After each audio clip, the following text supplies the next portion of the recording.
Como introducción, en la antigua Grecia, numerosos peregrinos acudían habitualmente al oráculo instalado en la ciudad de Delfos.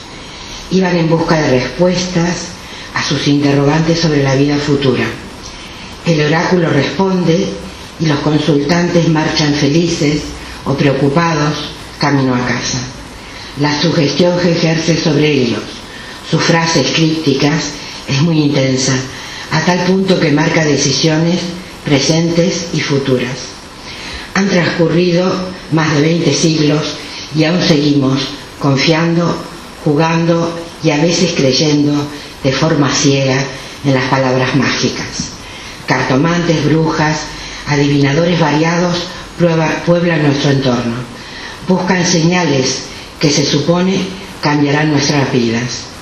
Personajes y discursos mágicos se hacen presentes para satisfacer nuestros deseos. Son los chamanes de nuestro tiempo, adaptados incluso a las redes virtuales. En la antigüedad, el sagrado universo de los dioses está más cerca del mundo humano, formando parte indisoluble de la vida cotidiana. El emplazamiento de la ciudad se conecta con el cosmos a través de leyendas diversas acerca del origen y creencias en el dios patrono, Rómulo y Remo en Roma, por ejemplo. La elección de la casa y sus estancias está determinada por ceremoniales diversos. Marcan el espacio de los miembros de la familia, humanizando las habitaciones, dotándolas de cualidades subjetivas. Las ofrendas de animales y productos de la huerta, las fiestas y orgías que se acompasan con los momentos de siembra y la cosecha. Dionisos o Baco acompañan el regocijo de los ciudadanos, el goce que el dios convoca. La variedad de dioses, sus templos y sus rituales se entrelazan de una forma específica y muy concreta con las necesidades prácticas de los sujetos. Para hacer posible la fecundación, acuden a la diosa de la fertilidad. Las cosechas y las lluvias también tienen sus deidades benefactoras. Las manifestaciones de la naturaleza no son obra de la casualidad, sino de la bondad o venganza divinas que premian o castigan la conducta humana. Ellos controlan el trueno, los mares, la lluvia. La vida toda está de tal forma imbuida de lo sagrado que resulta impensable vivir sin atender los reclamos de los dioses. En el culto politeísta, la divinidad está ahí, a la vuelta de la esquina, conformando el mundo imaginario del sujeto. El hombre occidental contemporáneo, imbuido de nuevas tecnologías y racionalidad, forma parte de un mundo socialmente complejo. Debe asumir roles diversos simultáneamente y en ese entorno el mundo sagrado está aparentemente fuera de su alcance. No solo por el monoteísmo reinante, practique o no una religión, la vida cotidiana está profundamente desacralizada, apartada de ritos y ceremoniales. El auge del esoterismo y algunas variantes de las artes adivinatorias intentan suplir esa carencia de pensamiento mágico y retrotraernos a los tiempos ilusorios de las hadas, brujas y seres fantásticos, la infancia en suma. En ocasiones la psicoterapia hace guiños también al pensamiento mágico. ¿Qué relación existe entre magia y psicoterapia? ¿Es el terapeuta actual el brujo, el chamán de la tribu? Bueno, estas son algunas de las preguntas que intentaremos contestar.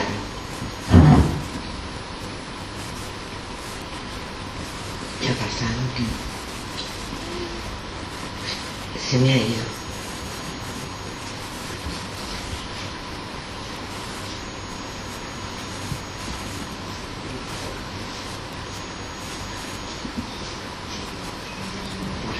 lo apagan.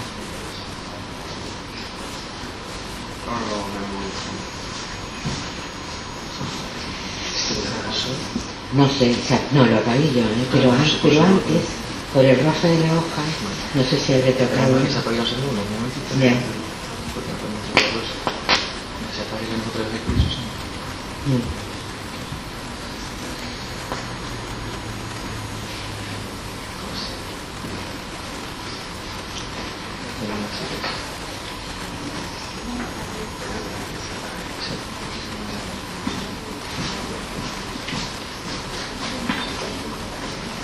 Bueno, se nos ha apagado el PowerPoint.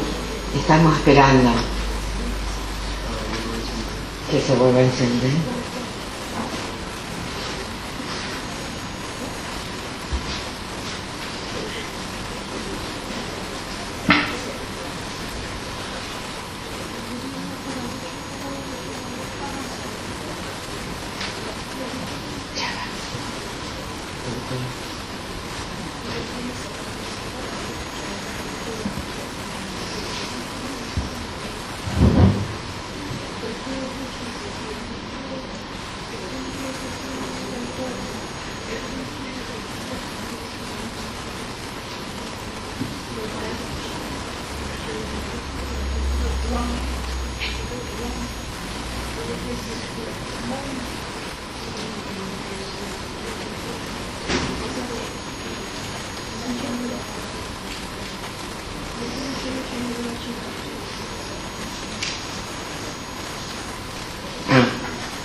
Está encendido pero no sale.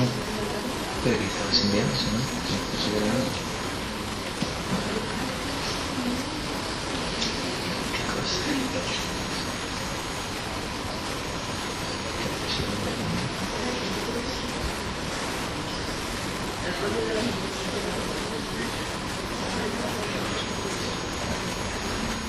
Se tranca y me un poco justamente.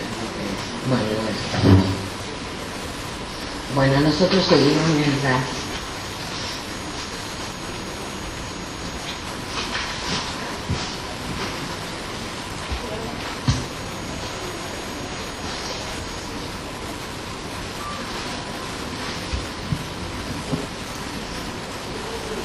Voy a quitarlo de aquí, para que parezca que...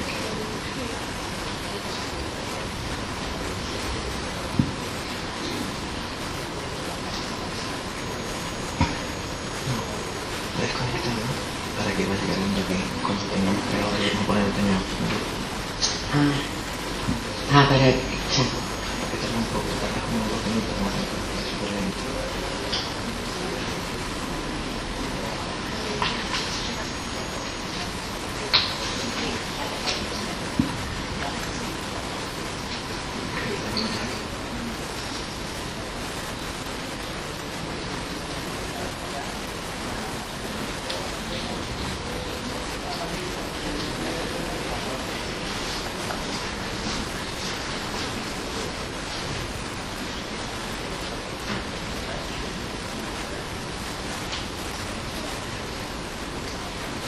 Una de las primeras cuestiones que interesa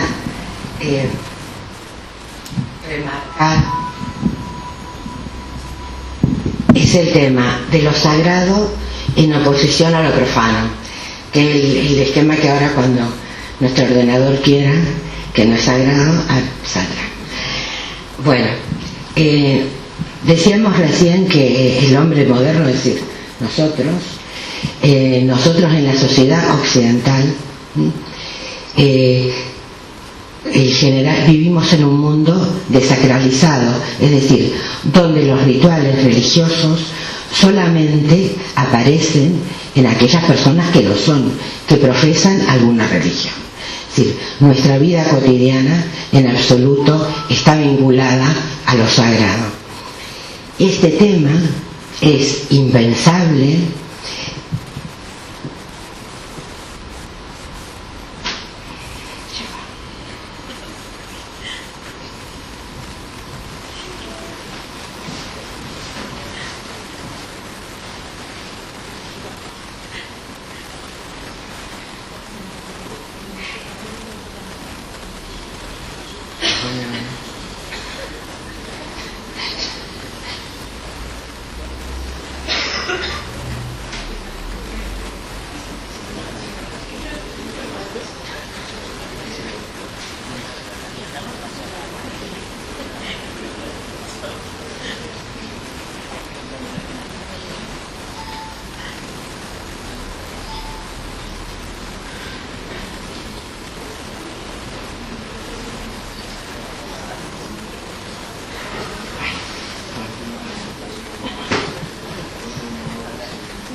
Ya está.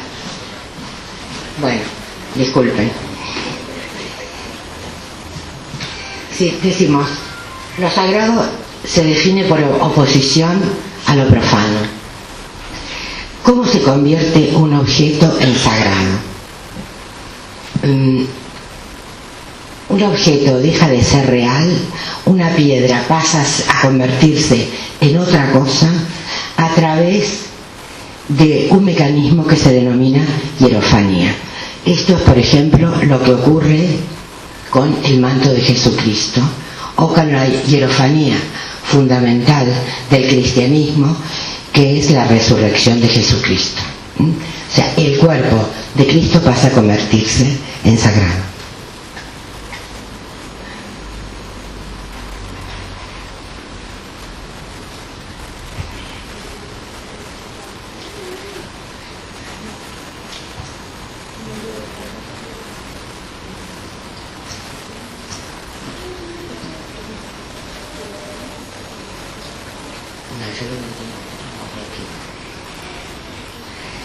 Bueno, es un objeto de misterio y tiene un poder particular del que carecen los otros objetos. Nosotros decíamos recién que en los pueblos primitivos y aún hoy en la sociedad musulmana, por ejemplo, lo sagrado rodea la vida de los sujetos. Es decir, el acto de comer no es un acto meramente alimenticio, no. Es un acto ritual, y no solamente en los momentos particulares de fiesta, es en casi todos los momentos de la vida. Lo que ocurre es que hay momentos muy específicos, como en el caso del Ramadán, que esto se convierte en un acto particularmente ritual. Una de las cosas que le sorprende a un musulmán cuando uno va de visita, que te preguntan, ¿tú qué religión tienes? Ellos entienden que seamos cristianos o cualquier otra religión, lo que no entienden es que digamos que somos ateos.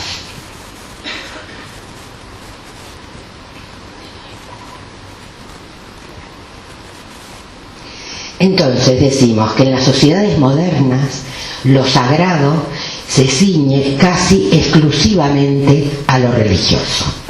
Y hay otros temas sagrados, entre comillas, que ya veremos, que corresponden a rituales y ceremoniales, pero que son absolutamente individuales, que corresponden a sujetos neuróticos. Decíamos, en las sociedades primitivas lo sagrado forma parte de la vida cotidiana. Por ejemplo, una mujer que está menstruando no puede yacer en el lecho con su pareja, porque si no le quitaría fuerza para ir a cazar. De la misma manera, una mujer que está menstruando no hace muchos años no se le permitía pisar la vid, ¿verdad? Porque si pisaba la vid, y esto aquí, es decir, bueno, aquí y en la península y en muchos sitios. O que la mujer cuando estaba menstruando se cortaba la mayonesa. Es decir, las mujeres en sí mismas somos siempre, en todas las culturas, un sujeto tabú, y sobre todo en los momentos del embarazo y la menarca, por supuesto, y la menstruación en general. Porque hay una cuestión muy importante. nosotros tenemos también rituales sin ser neuróticos, que es, por ejemplo, tú no vas a caminar debajo de una escalera si eres supersticioso, o por ejemplo el otro día comprobé que en el avión la fila 13 la han quitado, o sea, no existe. Yo pensaba que lo decían por decir, pero no, lo comprobé. Bueno, es decir, hay una serie de rituales que tenemos y de supersticiones, pero que si no las cumplimos, no pasa nada. Es decir, no pasa nada en el sentido en que si yo hago caso omiso a un gato negro o al 13 o a lo que sea, solamente mi propio sentimiento supersticioso o mi propia angustia neurótica me va a ocasionar problemas. En cambio, un tabú, las prohibiciones tabú son prohibiciones sociales. Sociales en el sentido que representan un código ético del cual no te puedes evadir. Y esto, por ejemplo, en determinadas tribus la comida del rey no puede ser tocada. Está claro ahí todas las fantasías que puede haber de envenenamiento. Pero si alguien por equivocación toca la comida del rey, muere instantáneamente. Entonces, otra de las preguntas que podemos hacer es, ¿uno se puede morir por incumplimiento de un tabú? Sí. Pero te mueres no porque no por ningún poder mágico, sino porque el grupo te aleja, incluso el sujeto puede llegar a tener una bajada de defensas, como se produce en determinadas situaciones de shock clínico postquirúrgico, que lo hace morir. Pero esto, o sea, y aquí hay una serie de razones fisiológicas. Es decir, el tabú es una prohibición colectiva a la cual el sujeto no puede decir que la desconoce, no puede obviarla. Es lo mismo que nosotros con la ley penal.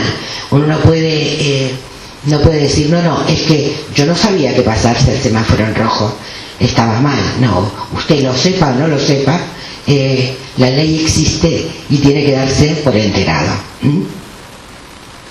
Entonces, los tabúes constituyen los primeros códigos penales de la humanidad.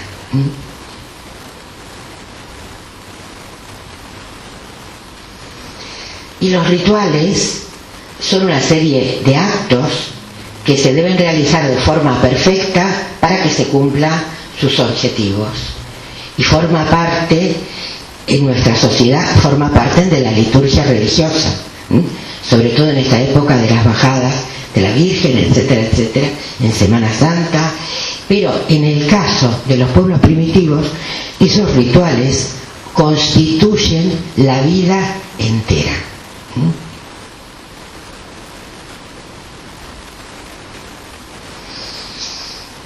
Entonces aquí yo he hecho una diferenciación para que sea un poquito didáctico. El ritual social forma parte de las religiones, el ritual neurótico forma parte de los síntomas, constituye la vida privada primitiva, constituye la vida cotidiana. Están ligados al tabú y a las prohibiciones sociales, y aquí están ligados al tabú y a las prohibiciones individuales. Se oculta, es decir, generalmente el neurótico no le interesa mostrar que los demás se enteren que para salir de casa tiene que abrir y cerrar 5 veces la puerta o comprobar el gas otras tantas, etc. Porque además él se siente impulsado a hacer esto, porque de lo contrario algo malo fantasea que le puede ocurrir a un ser que él quiere. En el caso del ritual social, la idea es que si tú no cumples con este ritual, por ejemplo, has tocado sin querer la comida del rey, vas a morirte, vas a ser castigado. Y esto efectivamente, como decíamos recién, ocurre. Y ocurre porque la magia tiene lo que llama Levi Strauss, que es un antropólogo estructuralista contemporáneo muy importante. Hay una eficacia de lo simbólico. Es decir, que la magia tiene su eficacia. Y en nosotros la magia también la tiene, de otra manera. El ritual social es colectivo y el ritual neurótico, como decíamos antes, es individual. El ritual social, colectivo, o sea, el sujeto evidentemente no lo elige. Hay una historia del grupo social, lo cual ha hecho ritualizar esa vida, y que los espacios y lugares tengan un significado. Es decir, nosotros cuando visitamos una ciudad, en la guía lo que pone es, por ejemplo, Roma, según la leyenda, Rómulo y Remo no sé qué, no sé cuánto, aquí la loba, tal y que cual. Es decir, hay una historia que ha determinado la elección de un lugar, y ese lugar es un lugar que podríamos decir que adquiere un carácter simbólico y adquiere un carácter sagrado hasta cierto punto. No es un sagrado de tipo religioso como la iglesia, digamos, los altares de las iglesias, pero sí es un lugar sagrado en el sentido que hace referencia a la historia de ese pueblo. Digamos, en este momento podemos separar lo que son las leyendas del origen en las ciudades y en los pueblos, o sea, y en cambio en otros momentos históricos esas leyendas se consideraban reales. Por ejemplo, en la antigua Grecia la historia de los dioses constituía la historia de los pueblos. No sé si me explico. Entonces, esa mezcla entre la historia de los pueblos y la historia de los lugares iba otorgando a esos lugares un simbolismo absolutamente particular.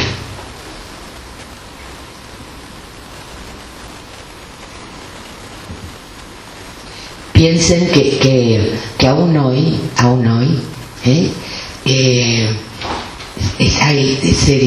hay controversias políticas acerca de si esta calle, si le ponemos este nombre, se lo quitamos o le ponemos este otro, si esto ha sido el triunfo de un grupo político o ha sido la derrota de otro grupo político. Es decir, el espacio también está cargado en el sentido de historia, cargado de imágenes.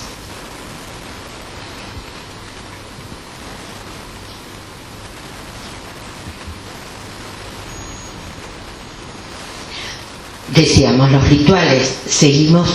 los rituales sociales están consensuados por la historia, por la tradición o por las costumbres. Estos rituales consensuados, por ejemplo, yo hace un par de días vi por TV2, en un pueblo de Murcia, que me quedé, empaté, tiene una costumbre que estos rituales suelen ser precristianos, y luego lo incorporan a la historia del pueblo y al santo del lugar.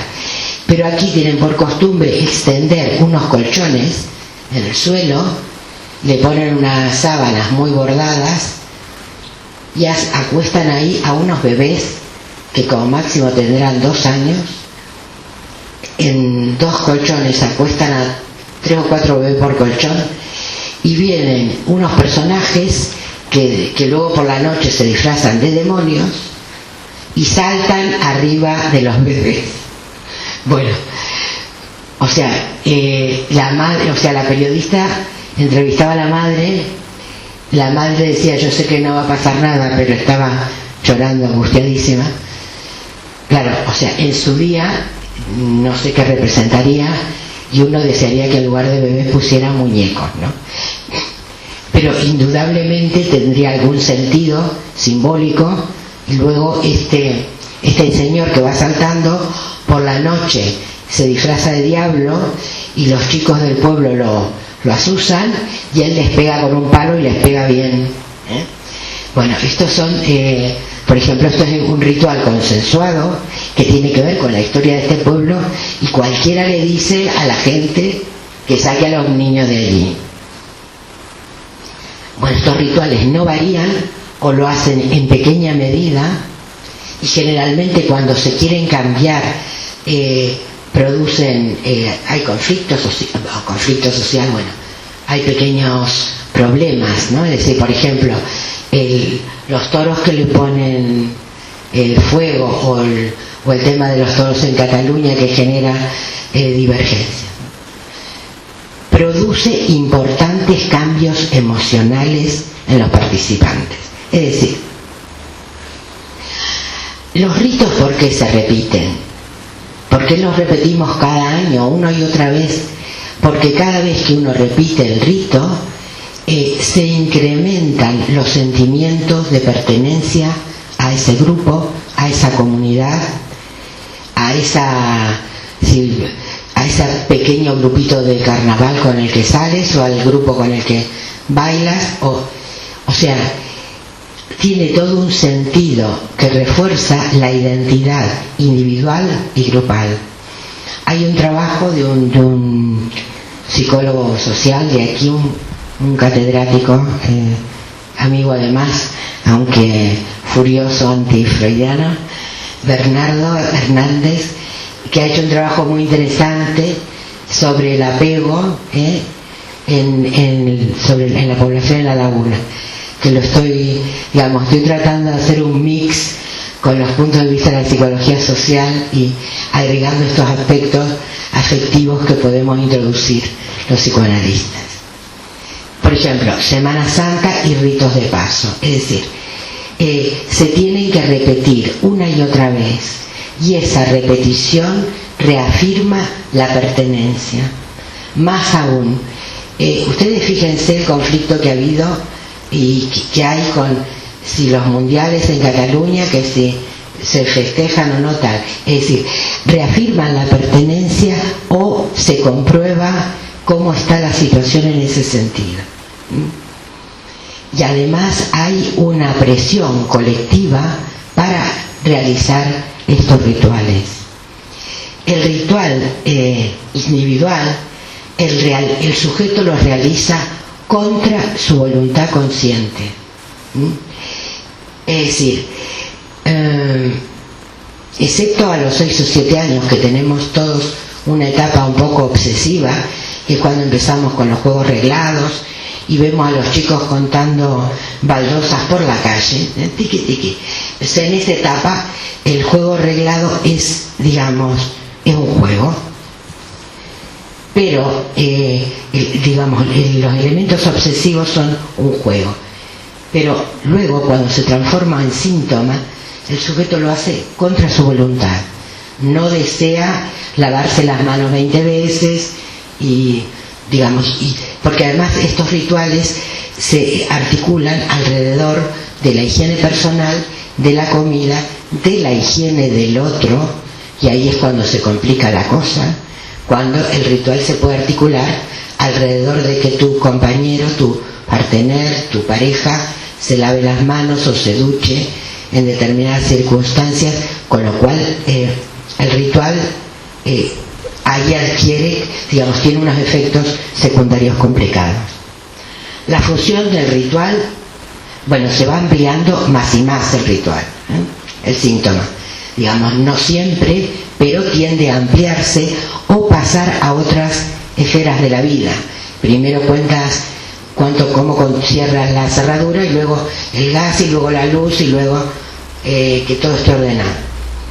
La función es de controlar la angustia individual. Por eso lo peor que se le puede hacer a una persona que tiene compulsión a hacer un acto de este tipo es impedir que lo haga.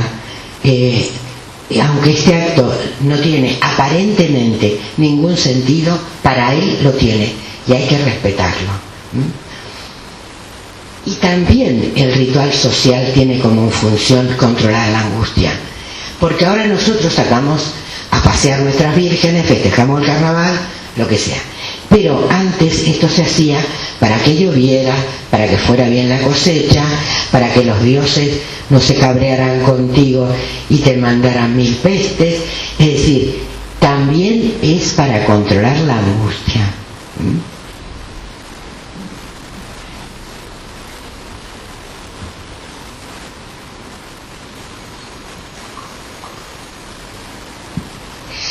Más aún, hay determinados rituales sociales en las sociedades primitivas cuya no realización está penalizada.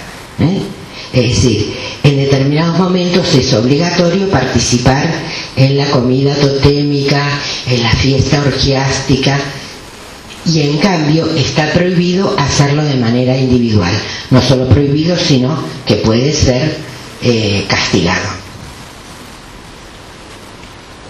Bueno, aquí puse un ejemplo, lavarse las manos, pero puede haber un montón más.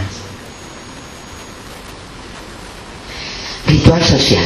Están regidos por el pensamiento mágico, el pensamiento animista. Ahora están regidos por el pensamiento, por el inconsciente, pensamiento mágico y animista. Es decir, el pensamiento mágico otorga, digamos, es animista porque otorga vida a los objetos y otorga a los objetos y al mundo animal y vegetal. Otorga vida y otorga intencionalidad.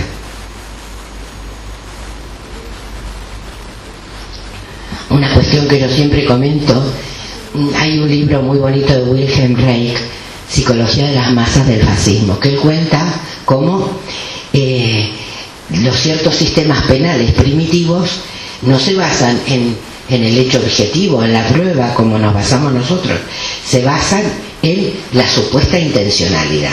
Entonces ahora, supongamos que salimos a la calle y vemos dos personas que se están discutiendo. Al rato una de ellas camina y se cae y se le da un soponcio. Pues en el sistema penal primitivo, el culpable sería el sujeto con el cual discutió. ¿Por qué? Porque se le atribuye intencionalidad. Es decir, en el pensamiento animista no existe la muerte como hecho objetivo y físico, sino que la muerte solo es muerte porque es muerte violenta y se produce porque alguien la ha deseado tu muerte. O estás cumpliendo, ojo por ojo, diente por diente, es decir, estás pagando con una falta que has cometido.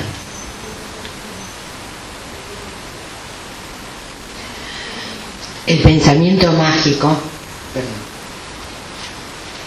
no diferencia entre deseo y acción, y esta no diferenciar entre deseo y acción es lo característico del inconsciente.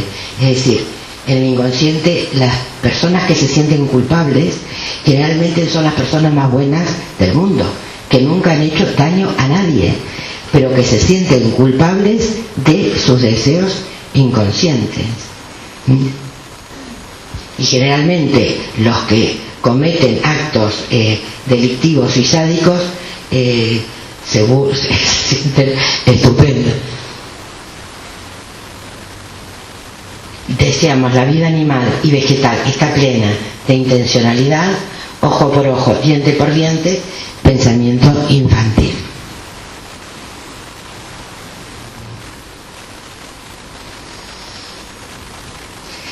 El ser humano necesita un contacto con lo sagrado que no necesariamente debe ser religiosa. El alma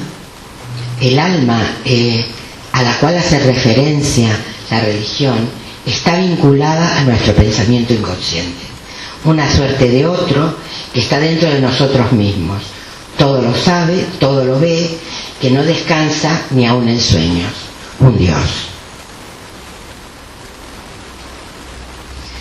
La idea de Dios está vinculada a esta instancia psíquica.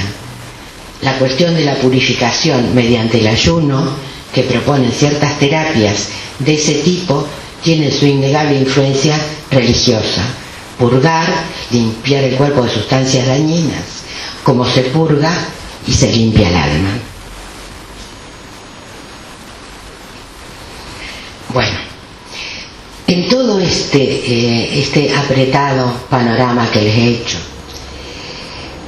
vengo a decir, o pretendo resaltar, que la magia y la necesidad de espiritualidad es fundamental en el ser humano,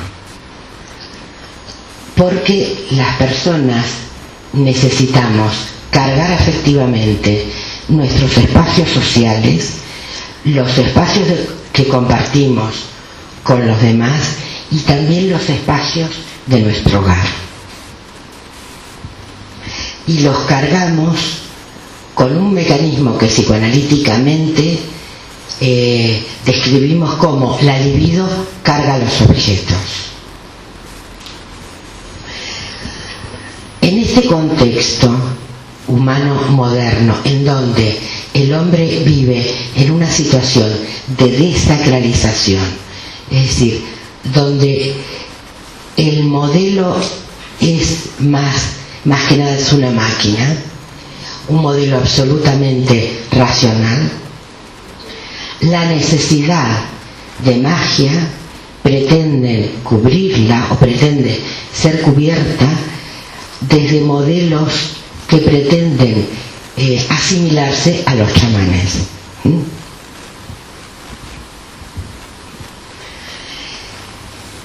Y estos supuestos chamanes actuales pretenden compararse con los magos y los adivinadores de la antigüedad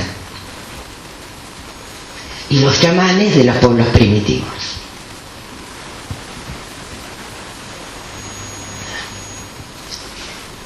Vamos a ver cómo funcionaban.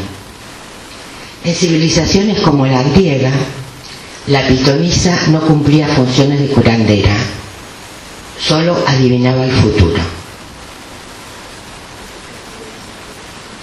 Los magos, los astrólogos, en la antigüedad, tienen de alguna manera una función terapéutica, no física, pero sí psíquica. Magólogos y astrólogos cumplen una función psicoterapéutica porque son consejeros.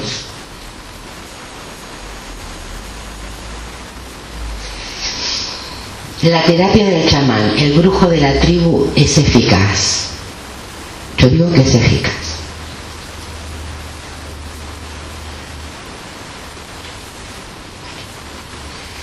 Bueno, ¿por qué? Porque tiene consenso y soporte social. Y dejo aquí para que ustedes hagan preguntas y tratemos de pensar entre todos qué diferencia habrá entre ese chamán y el brujo que se presenta como mago en nuestros días.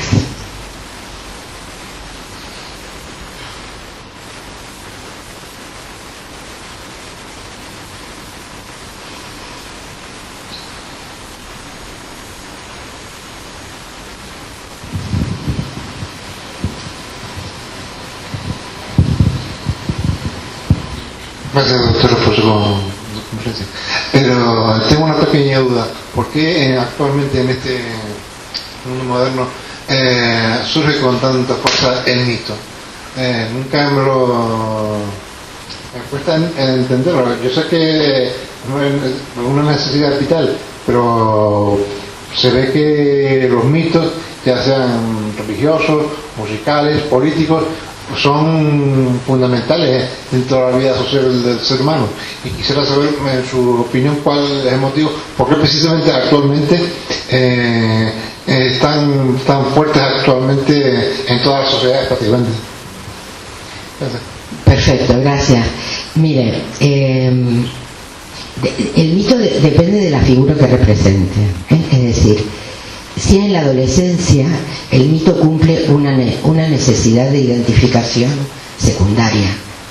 Los adolescentes construyen su identidad identificándose con un elemento, por ejemplo, que si James Dean o tal o cual, es decir, y entonces a ese personaje le copian una serie de caracteres externos que tienen que ver con la vestimenta, la pose, esa jerga de la cual y este mecanismo de identificación secundaria le sirve para reforzar la construcción de su identidad, a diferencia de la identidad de los padres, que tienen otros músicos, otros modelos, otros ideales. Es decir, el mito, digamos, venimos a lo mismo, es decir, el mito, a ver cómo me explico, el mecanismo de formación de los mitos es el mismo mecanismo de formación de la fantasía inconsciente individual. Es decir, cuando somos jóvenes y no tanto, uno se pone a soñar despierto y piensa, ¿yo qué quiero hacer? No sé qué, no sé cuánto. Ay, si fuera más flaca, ay, si fuera rubia, ay, si tal. Ese es el ideal. Ese es el ideal. A nivel individual, ese es tu ideal, lo que tú quisieras ser. ¿Qué hace la publicidad? Hace un estudio de mercado de las niñas, de cómo quieren ser. Entonces cogen a la Madonna de turno, la disfrazan, la hacen cantar, bailar y no sé qué, y nos la venden y la compramos. Entonces, la publicidad, digamos, el marketing, en este sentido, yo creo que ha tenido la gran inteligencia de estudiar todos los mecanismos individuales y sociales de creación de personajes y mitos, y nos lo vende. Lo que pasa es que no solo nos vende eso, nos vende políticos también. Los políticos se venden así. Es decir, yo no recuerdo qué político le hicieron pulir los colmillos porque parecía Drácula, ¿no? Porque claro, daba mala imagen. ¿Usted qué quiere? ¿Un político que tenga una buena imagen de esposo no sé cuánto, tal, deportista, tal? Bueno, entonces el mecanismo inconsciente es el mismo. Y existen mitos para distintas edades. ¿Usted qué es? ¿Usted quiere ser un intelectual progresista, no sé cuándo, no sé qué? No se preocupe que ya le sacamos, ya le vende el personaje en cuestión.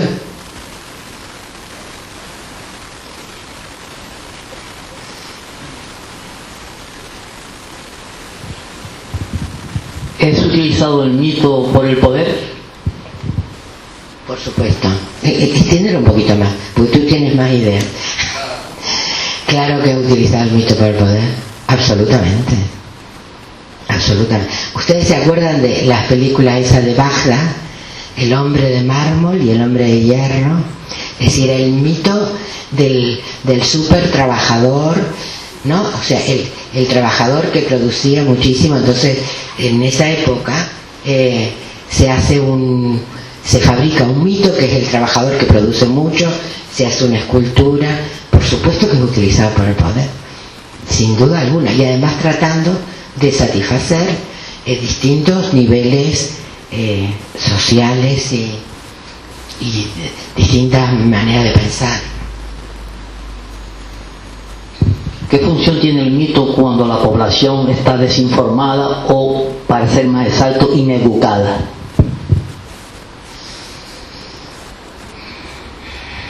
A ver, lo que pasa es que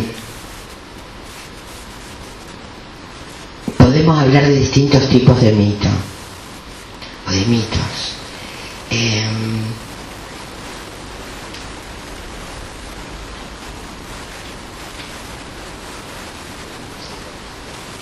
En general,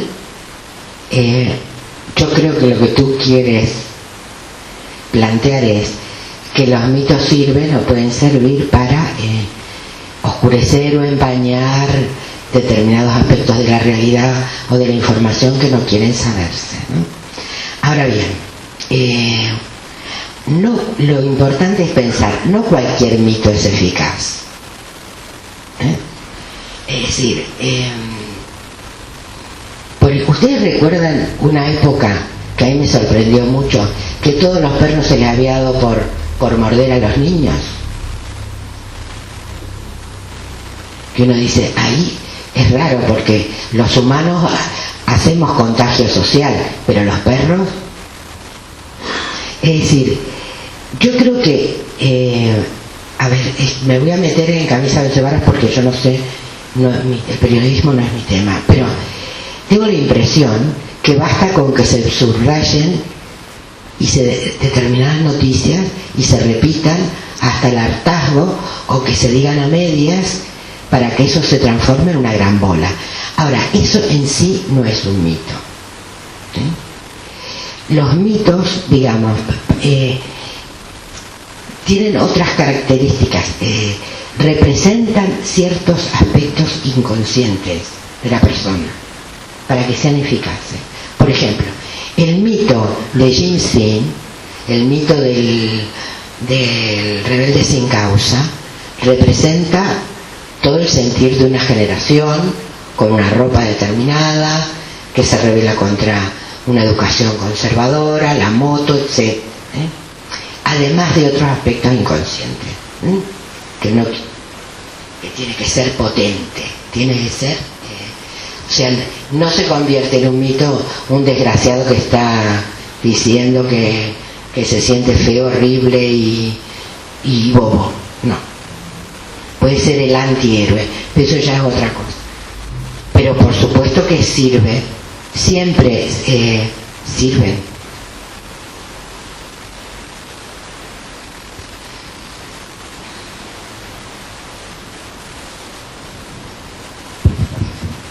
Buenas tardes. Doctora, a lo largo de toda su alocución estuve observando que usted viene dándole un sentido de validación a todo lo que tiene carácter simbólico, a todo lo que tiene carácter sagrado, entre otras cosas porque se asume justamente el poder que tiene este tipo de rituales a nivel del impacto, inclusive bioquímico, fisiológico en el organismo. De hecho, usted aludía que si una persona consideraba que al tocar algo del rey, la comida del rey, podría inclusive hasta morirse, su sistema inmunológico podría sufrir una inmunodepresión o algo así, y esto causar la muerte. Inclusive esto podría ser tanto para mal como para bien, o sea, producir una enfermedad o hasta producir una sanación, y es el mismo efecto. O sea que se está validando el poder de este tipo de impactos en el cuerpo, para bien o para mal. Ahora, la pregunta mía es, entendiendo este tipo pues de situaciones que podrían usarse favorablemente para modificar conductas humanas, para sanar y estas cosas, ¿usted cree que a lo largo, mientras pase el tiempo, pues la ciencia pueda ir haciendo más apertura a incorporar este tipo de rituales, pero más refinados, más dirigidos inteligentemente, de manera pues de favorecer al ser humano? ¿Sí? Gracias. Mira, a ver, quiero puntualizar muy bien. Yo estoy validando la eficacia de lo simbólico digamos, la eficacia de la función del chamán en la tribu chamánica. Es decir, ese chamán que tiene ese soporte social, que se supone que ha recibido una enseñanza de los dioses, que ha estado iniciado por ellos en un saber,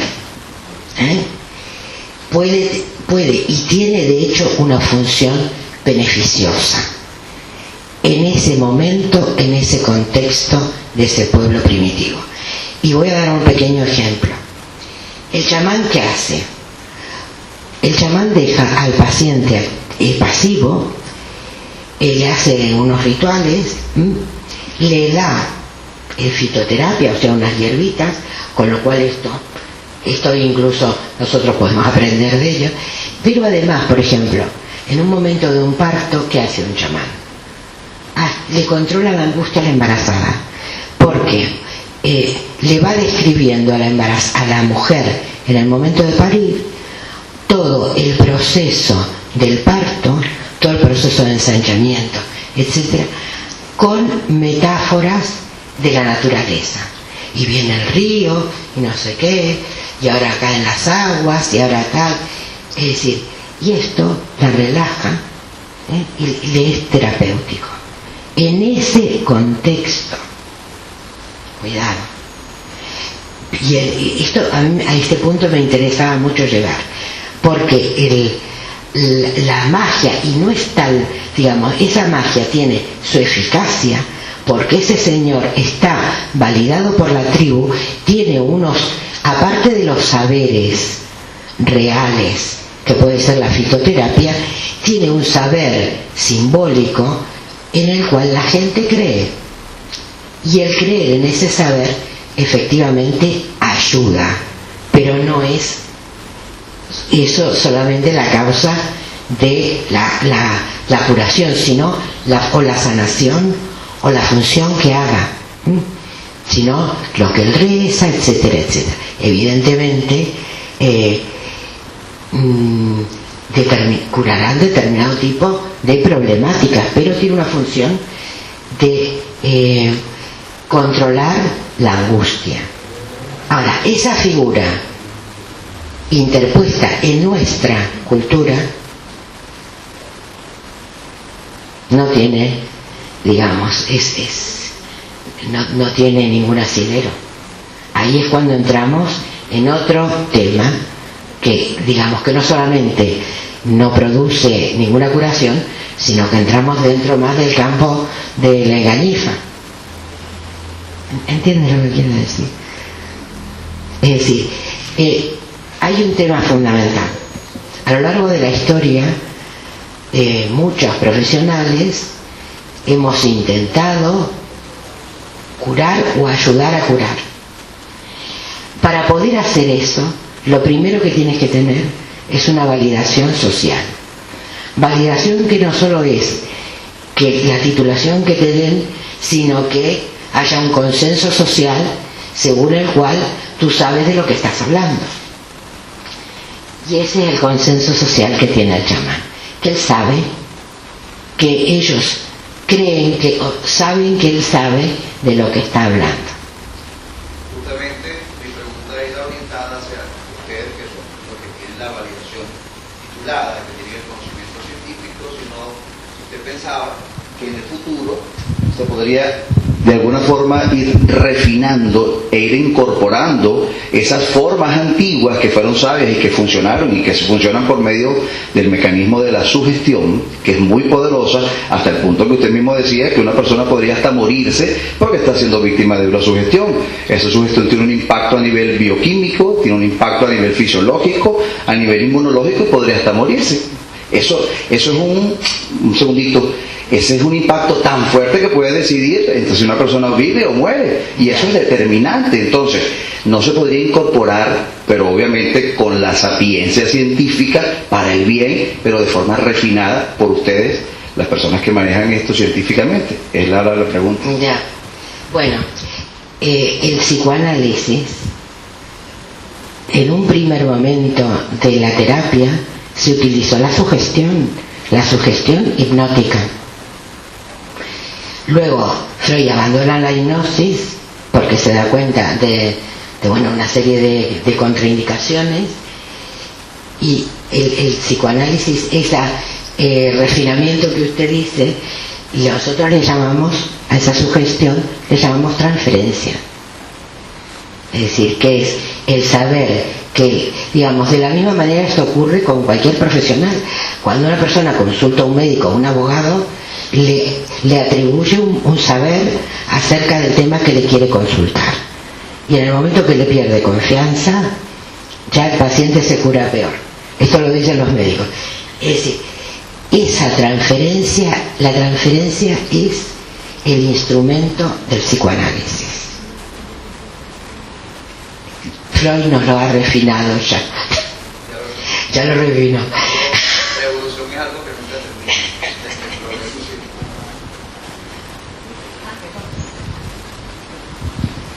Buenas noches, ¿qué tal? Hola, buenas noches. Me ha parecido bastante interesante antes su exposición referente a el ritual social, la diferencia entre ritual social y ritual neurótico. Y entonces en ese momento me vino a la cabeza una cuestión que, aunque bien está relacionado con el derecho, pero estoy segura de que usted verá cierto paralelismo o ciertas cuestiones similares, y que quizás usted me podría explicar o ayudarme a entender mejor la diferencia. Me refiero, ¿qué diferencia vería usted, a la redundancia, entre ritual social y derecho consuetudinario? ¿Y derecho? Consuetudinario. Me refiero la costumbre. Ah.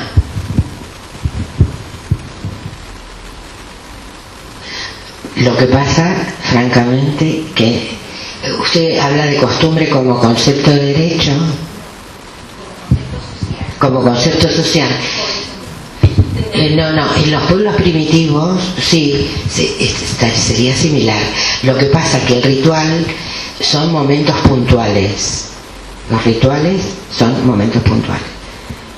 Lo que, por ejemplo, una de las cosas... Pero el ritual es una costumbre, ¿no? Claro, pero está incorporado socialmente. Por ejemplo, una de las cosas que más te sorprende cuando vas a un país árabe, que la gente cuando se encuentra enferma, antes de ir al médico, va a la mezquita.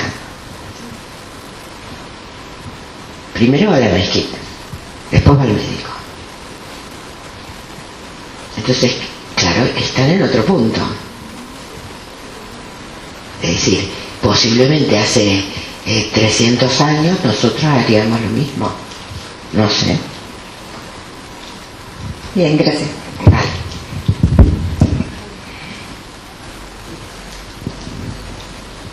Bueno, ¿alguna otra pregunta para terminar? Hay dos, rápidas, por favor, si no les importa.